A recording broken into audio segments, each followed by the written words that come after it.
So hello everyone, जय हिंद सभी को। Welcome to my YouTube channel UPSC with Himanshi Yadav.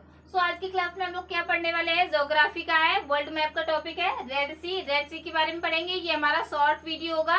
इससे पहले जो शॉर्ट वीडियो मैंने बताई थी वो बनाई थी, उसपे कौन सा टॉपिक था, ब्लैक सी और कैस्पियन सी के बारे में। ठीक है, उस पर मैंने ब्लैक सी और कैस्पियन सी के बारे में बहुत ही अच्छे तरीके से बताया है, डिटेल में बताया, आप लोग उसको देख लेना। ठीक है, तो आज हम लोग को पढ़ना है रेड सी के बारे में, यानी कि लाल सागर के बारे में। तो सबसे पहले हम लोग पढ़ेंगे कि लाल सागर को लाल सागर ही क्यों कहते हैं, इसको काला सागर, गोला सागर, पीला सागर, नीला सागर क्यों नहीं कह सकते हैं। तो लाल सागर को लाल सागर इसलिए कहते हैं, देखो इसमें दो तीन अवधारणाएं हैं। जैसे काला सागर को काला सागर कहने की दो तीन अवधारणाएं थी, ऐसे ही इसमें भी दो तीन अवधारणाएं हैं। पहली अवधारणा क्या है कि इसमें रेड कलर के एल्गाई, यानी कि रेड कलर के जो बैक्टीरिया है वो पाए जाते हैं। ठीक है, रेड कलर के बैक्टीरिया पाए जाते हैं, जिस कारण से इसका रंग कैसा कभी कभी दिखता है, हमेशा नहीं दिखता। कभी कभी इसका रंग कैसा दिखता है, हल्का भूरा लाल रंग का दिखता है। इस कारण से इसको रेड सी यानी कि लाल सागर कहते हैं। ठीक है, और दूसरी अवधारणा क्या है कि ये लाल सागर जिस रीजन में है, यानी कि जिस क्षेत्र में है, उसमें अगल बगल सारे पहाड़ जो है वो ज्यादातर रेड यानी लालिमा युक्त दिखाई देते हैं, हल्के ब्राउन कलर के, रेड कलर के दिखाई देते हैं, इसलिए उसको क्या कह दिया गया है, लाल सागर कहा गया है। ठीक है, अब उसके बाद क्या है, लाल सागर कहाँ पर स्थित है, तो ये अफ्रीका और एशिया के बीच में स्थित है। लाल सागर अफ्रीका और एशिया के बीच में स्थित है। लाल सागर जो है ये अफ्रीका को एशिया से अलग करता है। ठीक है, जो लाल सागर है वो उत्तर दिशा में, देखो अभी आप लोग को मैं इमेज में दिखा नहीं सकती यहाँ पे क्योंकि डिजिटल बोर्ड नहीं। जब मैं डिजिटल बोर्ड पे पढ़ाऊंगी तो आप लोग को इमेज में अच्छे से बता के क्लियर कर दूंगी, तब आप लोग को याद हो जाएगा। देखो इमेज से हम लोग को इसलिए अच्छे से याद होता है। आप लोग एक चीज सोच के देखो कि आप लोग जब सिनेमा हॉल जाते हो तो कितनी उत्सुकता से जाते हो, चाहे आप लोग को 2-3 घंटे बैठ के मूवी दिखाया जाए, खूब सैयारा मूवी आराम से देखोगे और वहीं पर रोने लगोगे बैठ के। ठीक है,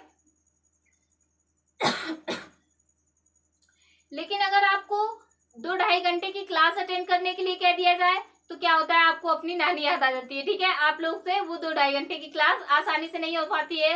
उसमें कहीं आप लोग पानी पियोगे, कहीं कुरकुरे खाओगे, कहीं कुछ करोगे, अच्छा मुझे लंच नहीं किया, अभी लंच कराता हूँ, फिर आधी क्लास बाद में कर लूंगा, ये रहता है। ठीक है, तो हम लोग को सिनेमा हॉल में जब हम लोग जाते हैं तो वहां पर उत्सुकता हमें क्यों रहती है, क्यों हमारा टाइम निकल जाता है हमें पता नहीं चलता, क्यों, क्योंकि हमें उस पर इंटरेस्ट है। क्योंकि इमेज अगर आप देखते हो तो उसमें इंटरेस्ट बढ़ता है हम लोग का।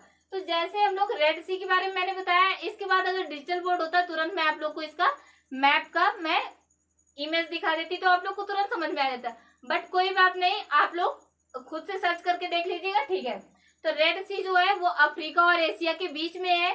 जो रेड सी है वो अफ्रीका को एशिया से अलग करता है, जो लाल सागर है वो अफ्रीका को एशिया से अलग करता है। ठीक है, लाल सागर जो है वो अपने उत्तर दिशा में किससे जुड़ता है, सुएज कैनाल और गल्फ ऑफ अकाबा, अकाबा की खाड़ी और सुएज कैनाल के द्वारा ये भूमध्य सागर यानी मेडिटेरियन सी से जुड़ता है।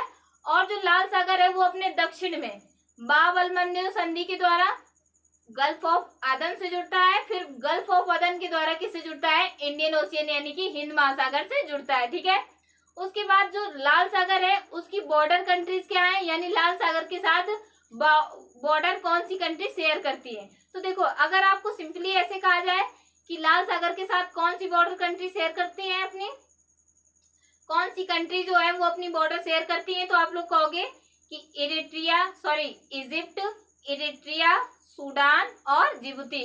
कौन कौन सा, तो इजिप्ट, सूडान, इरिट्रिया, जिबूती। उसके बाद दूसरी साइड क्या है, तो इजराइल, जॉर्डन, सऊदी अरब और यमन।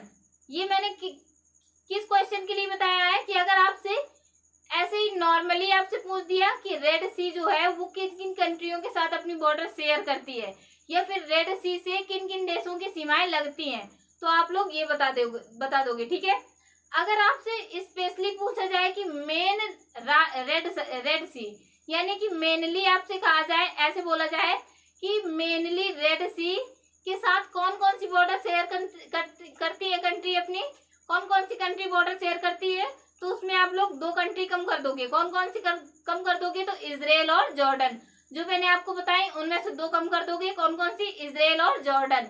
क्यों कम कर दोगे, क्योंकि वो रेड सी की मेन जो रेड सी है वो मेन जो रेड सी है उससे वो लोग अपनी बॉर्डर शेयर नहीं करते हैं। कौन? इजराइल और जॉर्डन जो है वो मेन रेड सी से अपनी बॉर्डर कंट्री जो है वो शेयर नहीं करते हैं। किससे अपनी बॉर्डर शेयर करते हैं? अकाबा की खाड़ी, और अकाबा की खाड़ी जुड़ी है किससे? रेड सी से। ठीक है, इसलिए अगर आपको ऐसा पूछे क्वेश्चन कि मेन रेड सी से कौन कौन सी कंट्री जो है अपनी बॉर्डर शेयर करती है, तो इजराइल और जॉर्डन हटा देना। अगर आपसे नॉर्मली पूछे कि रेड सी से कौन कौन सी कंट्री अपनी बॉर्डर शेयर करती है, तो आप लोग Egypt, Egypt, Sudan, Eritrea, Djibouti, उसके बाद इजराइल, जॉर्डन, सऊदी अरब और यमन, इतना बताओगे। ठीक है, अगर मेनली पूछ दिया जाए तो इजराइल और जॉर्डन हटा देना। ठीक है, उसमें अगर मेनली पूछे तो फिर आप लोग Egypt, Sudan, Eritrea, Djibouti, Israel और जॉर्डन को हटा देना, सऊदी अरब और यमन। ठीक है, इतनी चीजें बताओगे। ठीक, अब यहाँ पे क्या लिखा हुआ है? जो मैंने आपको अभी समझाया है वो यहाँ पे लिखा हुआ है, एक बार इस पे समझा देती हूँ। तो red sea, the red sea is a sea located, sea कहाँ पर है? सो फ्रेंड्स, आज के लिए इतना ही। इसके बाद मिलेंगे हम लोग अगली वीडियो में। ठीक है, जय हिंद सभी लोगों को, and take care to all of you. Okay, bye.